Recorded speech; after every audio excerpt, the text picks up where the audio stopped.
Whoa. I'm actually going to be pretty close on time.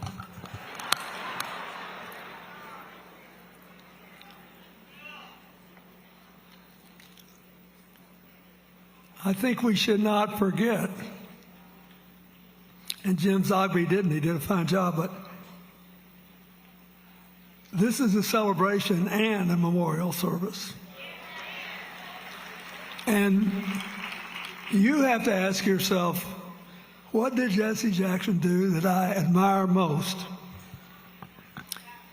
that moved me most,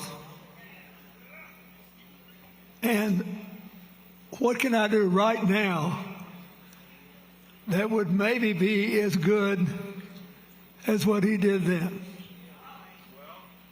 That's what we're all facing here.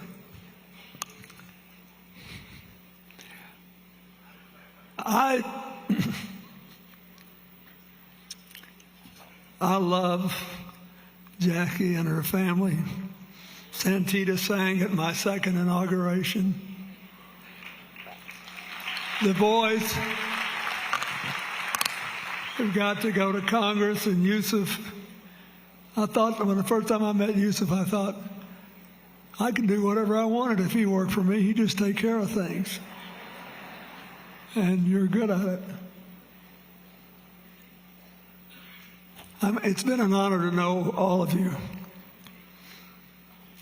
But I want to say something, highly personal tonight.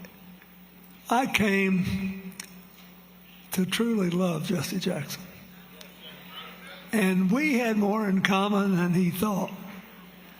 We were both two guys who were born to single mothers living in the South. And so I got to watch this guy, and frankly, the first time we met was at the 20th anniversary of the celebration of the integration of Little Rock Central High School. And some young people may not even know why that's important. But in the 1920s, that school was voted the most beautiful high school in America. During the whole time I was governor of Arkansas, that one school accounted for 25% of our merit scholars. You could go there and study Latin and Greek, which was a pretty big deal out in the country, in addition to all the science and math. So they were celebrating the 20th anniversary, and Jesse showed up to help them. But he was always asking himself, what can we use the observation of a past victory for to get something done today? So by the late 70s, all these medium-sized little towns in the middle of the country were being flooded with drugs. All these folks were facing more vigorous law enforcement on the coast, but they were coming in. And I kept thinking, I know Jesse Jackson's going to know this, and he's going to say something. And I just want to be there. And I was a 29-year-old attorney general. And Hillary, a Chicago girl, was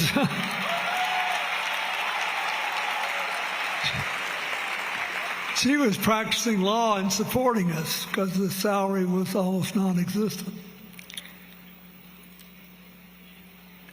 So Jesse gets up in front of this crowd of kids, and their eyes were big as dollars. And he said, you owe a lot to the Little Rock Nine who integrated this school. You owe a lot to Daisy Bates and the other people who supported them. You owe a lot to the people who were there long before them.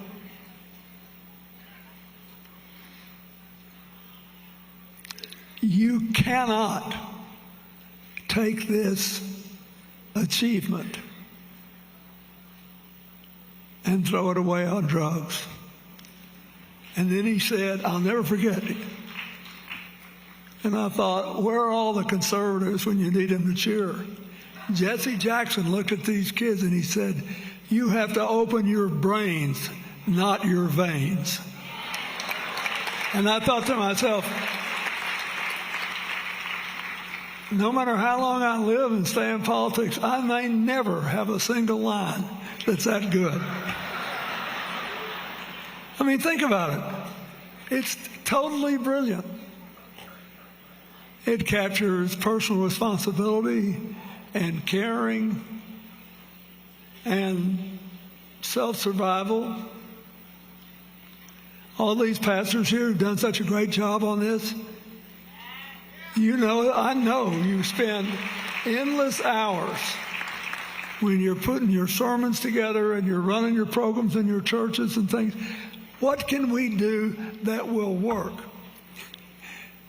And whenever I get discouraged, I think about Jesse and I just laugh. Well, you got to open your brains and not your veins. So 10 years later, I was living in the governor's mansion. And Jesse shows up for the 30th anniversary of the integration of Little Rock Central High School. By then, I become governor, and we bring all of them back to the governor's mansion because that's where Governor Faubus plotted to disenfranchise them and keep black people out of school. So we had a big dinner that night. And after the dinner was over, Hillary asked Jesse to hang around so we could talk. We went to the kitchen, put some more food on the counter, and talked till midnight.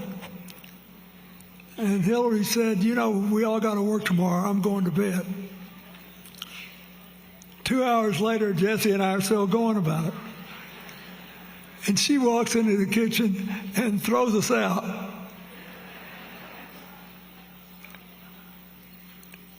I'll never forget it. We did not always agree, but I'll tell you one thing. He made me a better president when I got in office. Because he was always pushing on things. And he knew that change came from the outside in and sometimes from the inside out. So he knew how to keep pushing and nagging and wearing you out. Right? Look at Governor Pritzker laughing here. I mean, it was like having a dog to the bone, you know. He was, I said one time when he was working on something in Africa, because I made him a special envoy for African diplomacy, I said, you know, we might ought to put Jesse on the list. And one of mine said, only members of Congress are on that list. I know, but I said, I think we need to put him on anyway. And they said, so I had another guy that was there and said, what the list is? He said, it's a list of people that'll dog you to death until you do what they want you to do. So we just call it the Just Say Yes list. Put it on the Just Say Yes. It saves you so much time, and you can go on and do something else with your day. And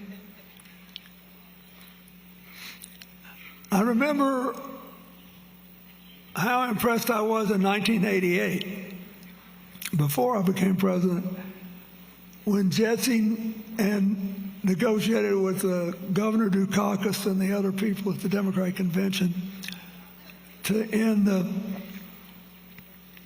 exclusive primaries, which you talked about, and the caucuses, and to open up the democratic process and add people, including Willie Barrow.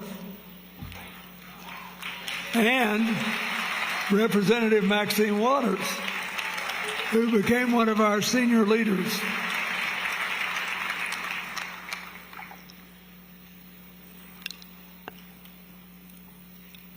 I'm saying this to make another point. Everybody knows how eloquent he was, and everybody knows that he could talk an owl out of a tree. But he actually was interested in policy, in specifics. So that's the second thing I'd like to say. So what if you weren't big, tall, broad-shouldered, and eloquent like Jesse Jackson? If you want to make change, there's still plenty you could do if you've got an agenda. You've got to have it. He always had an agenda. So, that's the most important thing I could say to you. Now, one other thing I am going to say. Wordsworth, you don't think about Wordsworth when you think about Jesse. But Wordsworth said the last best hope of a good man's life are the little unremembered acts of kindness and love. So I used to think all the time about how hard Jesse's childhood must have been, with his mother and then having to go past his father's house and all that, and all the mixed up. And I knew a little about not nearly as severe a situation because of my situation. And I admired his mother. I was afraid of Jackie. I'd do whatever she said. But I love you so much. But I liked his mother. And he called me one day, and he said, this is purely personal, but my mother liked you, and I'd really appreciate it if you would speak at her service. And he said, Andy Young's coming, and there aren't that many of us left anymore who are over 75 and have been through all this. And I said I would be honored. I know this sounds funny, but it really meant something to me that he wanted me to talk at his mother's memorial service. And then, I don't think I've ever told anybody this. When the Congress was trying to run me out, and I was in that big impeachment fight, Jesse called me one night in the White House. I thought he was calling me. He said, I don't want to talk to you. I want you to go get Chelsea. Now keep in mind, he's got all this other stuff going on. We got all this stuff. He called me to talk to my daughter to make sure she had her head in the game. And he prayed with her on the phone. And, a lot of people, it would never even have occurred to them to do that. And ever since Hillary and I went to visit Jesse in the hospital, and Jackie and a lot of the family were there, I've been thinking about him, calling my daughter. He didn't know if I was going to be president in 6 months. He didn't know what was going to happen. But he liked Chelsea. I thought showed he had good taste. But my point is, those are the things you remember. So I think we should honor him by saying, okay, maybe I'll never come up with a line like, open your brains and not your veins. Maybe I'll never give a speech that will move hundreds of thousands, but I can do something. I can still be somebody. And what should I do? And how can I, with whatever speaking ability I have or don't have, do what he did when he called Bill Clinton's daughter in a crisis? When he asked a friend, I know you may be busy and my mother's not famous, but would you please come say a few words? And Andy Young and I went, we both went, and we were there. So that's what I want all of you to think about when you leave here. This guy lived a big life. He lived with his head and with his heart. He was faithful to the scripture which said, we have all sinned and fallen short of the glory of God. But unlike a lot of people in politics, he didn't go around looking down his nose at other people. He hated the sin and not the sinner. He was always trying to lift people up. So I'm here more as a friend than a former president. He was my friend when I needed it.